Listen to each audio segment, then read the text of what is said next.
Do you know of those spectacular red-soled shoes designed by Christian Louboutin?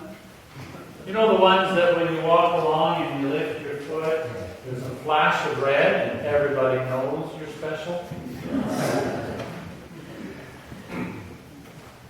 They're worth, no, not what they're worth. They cost probably more than your entire wardrobe. But important people do wear them. And there was a court case a few years ago because someone else tried to make red-soled shoes and they had a battle over a trademark. And Christian Louboutin won. In 2012, there was a study done at the University of Kansas, Wellesley College.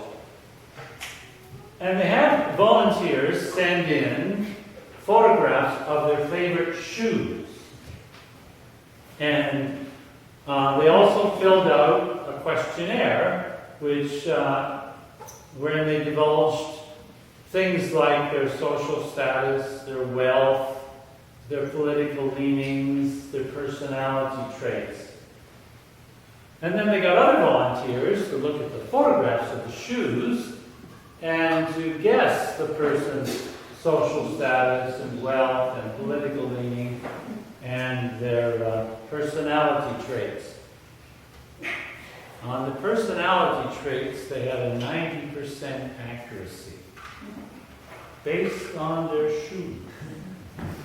I'm wearing nice shoes today. And also, it's not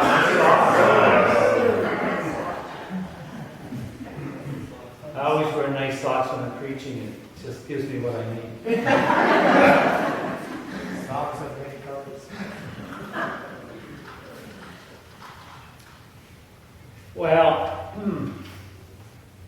in Jesus' day, people usually wore sandals or barefoot. And so, status probably wasn't portrayed by what they wore on their feet. But I'm sure that the rest of their outfit had something to say about who they were and what was important. And so when Jesus told this parable about people coming into the wedding feast, everybody knew who he was talking about.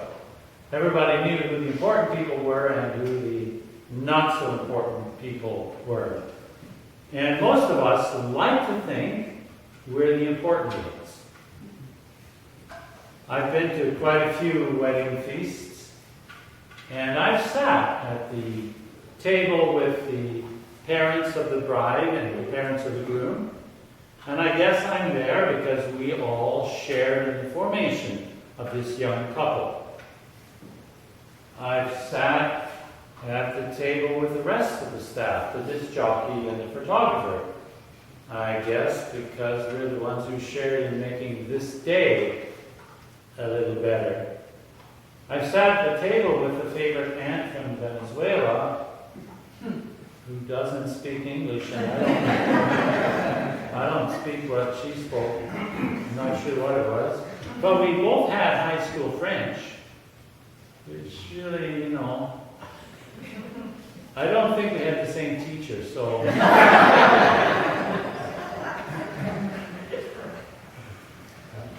However, I don't know that Jesus was really concerned about where we sat at wedding feasts or anywhere else. Can you imagine if Jesus came to talk to us about how to do social things and how to make life a little better? Blessed are you who try a little harder this week. Blessed are you who just give a little bit more. Blessed are you who try to be nice. That's not really what I heard Jesus talking about. I think his gospel message was a little more radical than that and wanted something more from people, wanted to call them to something more significant. And God had always been calling the people. Always. Always, always. We go back to the time of Moses, when God sent Moses to bring the people of Israel out of Egypt. And as they were on their way to the Promised Land, God called Moses up onto the mountain and gave him the 10 Commandments well, gave him 613 laws in all. And those laws were designed to help people do two things. One was to live in good relationship with their neighbors. And the other was to be pure and holy before God. So from that, we can learn what to do if your neighbor's ox gores your ox. You know what the remedy is. Anybody remember that off by heart? Well, I forget Leviticus something or other. So it's all there about how we can keep ourselves holy and pure before God and keep ourselves in good relationships with our neighbors. But when we read a passage like Barry read today from the book of Jeremiah, wow, things had changed by the time of Jeremiah. Nobody remembers the God who brought them out of the land of Egypt, God says. You've all forgotten him. You're all thinking about other things. And I wonder if the problem is that if you get a set of rules that tells you how to live with people, and you do those rules, and you think, okay, so check, check, check, check, I've done everything I need for my neighbors, check, check, check, check, I've done everything I need for God, now I'm going to do what I want to do. You begin to lose touch with God. And then later on you say, I don't need to go check, check, check, check. I can just go check, check. That still works. That takes care of the neighbor. And with God, one check will probably do. And we start reducing our commitment to one another. And we reduce our commitment to God until all of a sudden it's evaporated like the morning mist on a summer day when the breeze comes and the sun shines. Gone. And that's what happened to the people of Israel. So no longer were they doing the things they needed to do in order to keep themselves purely and holy before God. No longer were they doing the things they needed to do to keep themselves in good relationships with their neighbors and their friends and their family. They were doing things that had nothing to do with that. And God's heart bled for the people of Israel. And God cried out to the people of Israel through the prophets, Jeremiah and all the other prophets, until Jesus came. And then God's heart bled in another way, as Jesus offered himself as the one full, perfect, and complete sacrifice for the sins of the whole world.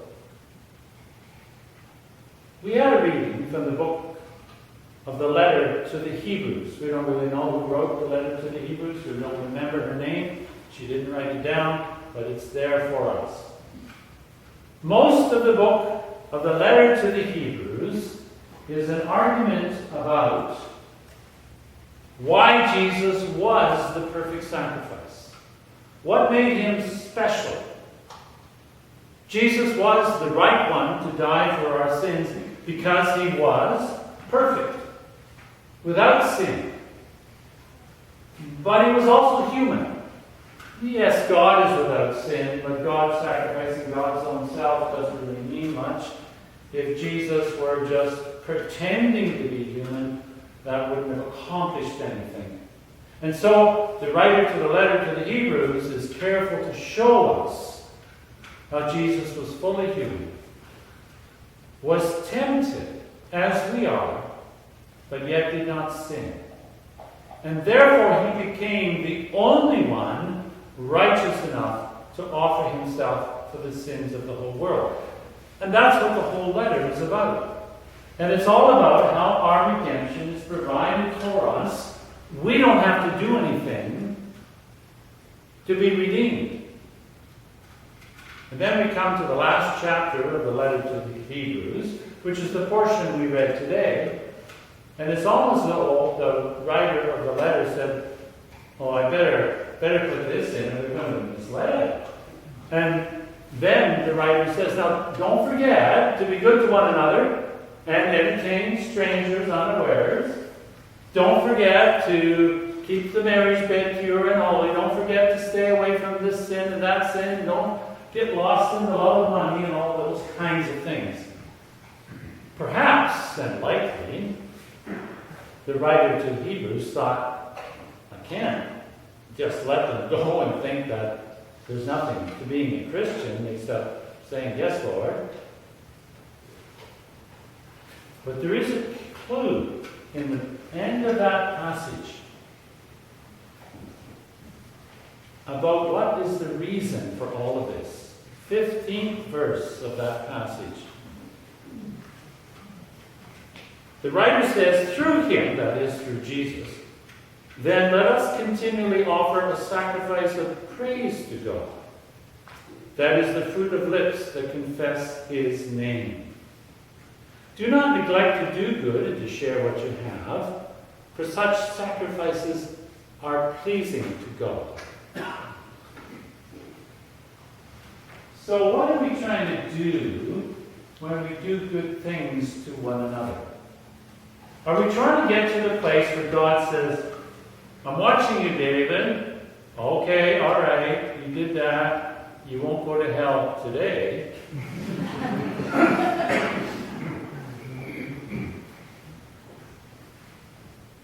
Or is God looking at us and saying, oh, I love that. Look at what he did. Look at what she did. That's amazing. That's wonderful. That's beautiful. You have done something which gives my heart joy. I started the service today by saying, we're here today because we like it. We want to be here. And we do things to one another. We do good things because we like it. Because it feels good. Because it gives God joy. And that's why we follow all the laws and commandments. We abstain from killing one another, not because if we don't, we're going to hell. We do that because it makes God happy. And if we make God happy, that's wonderful. It's not about getting saved. Jesus did that for us. It's not about trying to earn our salvation. Jesus did that for us. It's not about making God no longer stern towards us. Jesus did that for us. It's simply about making God happy. And when you think about it, that's pretty freeing, isn't it? Don't have to worry about earning salvation points. If you get enough frequent angel points, whatever. It's not about that. It's about just doing stuff that feels good, that makes God happy, that makes other people happy, that brings joy to someone else's life. When we forget to do good to one another, we lose sight of what it is that God has called us to. God has called us to a life of joy. What did Jesus say? That my joy may be in you and your joy may be full. This same writer to the Hebrews wrote in chapter 12, I think it is, about Jesus who for the joy that was set before him endured the cross, despising the shame, and is seated at the right hand of God. Who for the joy. Jesus died that we might have joy, and that our joy might be full, abundant, that we might be filled with the sense of wonder and pleasure in God's goodness to us. And when we're filled with that sense of wonder and joy, it kind of bubbles up and boils over, and then we share that with everyone else. We all together rejoice in God's goodness to us. When we get that sense within our hearts, when we really feel the presence of God and feel the joy in giving, then our sacrifices are pleasing to God, because our sacrifices are simply our joyful love for one another. That's the calling of God for us. Amen.